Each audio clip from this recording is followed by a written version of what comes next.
Everyone, শুভ সন্ধ্যা সবাইকে। তো দেখো, আজকে তোমাদের সাথে আমি একটা জিনিস শেয়ার করবো। মানে অনলাইন থেকে কিছু কেনাকাটা করেছি, কিছু বলতে গিয়ে একটা শাড়ি কিনেছি আর একটা ব্লাউজ বানিয়েছি, সেই ডিজাইনটা তোমাদের সাথে শেয়ার করবো। তো দেখো, এই শাড়িটা অনলাইন থেকে কিনেছি। এখন যে বেরিয়েছে যে ভাইরাল শাড়িগুলো, এটা বেশিরভাগ মেহেন্দি কালারের মধ্যে দেখবে সবাই পরে ভিডিও করছে এক কালারের মধ্যে। তো আমি যে মেহেন্দি কালারটা নিইনি, ব্ল্যাকের মধ্যে নিচ্ছি, যেহেতু আমার ব্ল্যাক খুব ফেভারিট। তো পুরো শাড়িটা এক কালার, আর এই যে নিচে এই সুন্দর লেসটা লাগানো রয়েছে, আর আঁচলের জায়গাটা একটু করা আছে।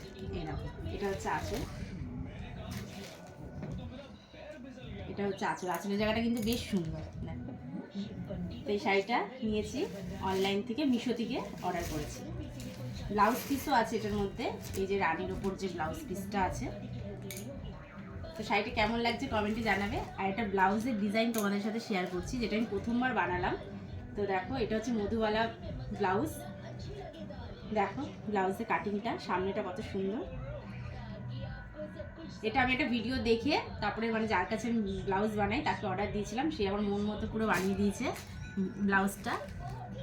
কাপড়টাও খুব সুন্দর, আর এই লেসটা আলাদা করে কিনে এখানে লাগানো হয়েছে। না, এই দিকটা দেখো, দেখো সামনেটা কত সুন্দর কালারটা, মানে ডিজাইনটা এত ভালো হয়েছে। এই যে পেছন দিকটা, এটা হচ্ছে পেছনে হুক আছে। তো ব্লাউজটা কেমন লাগলো একটু প্লিজ কমেন্ট করে জানিও। প্রথমবার আমি এরকম ডিজাইনের ব্লাউজ পরবো, একটু ইউনিক ধরনের ব্লাউজটা। আমি মানে সচরাচর কাউকে দেখিনি এরকম পরতে, একটা ভিডিওতে দেখে আমি তাকে পাঠিয়েছিলাম, সে আমাকে বানিয়ে দিয়েছে।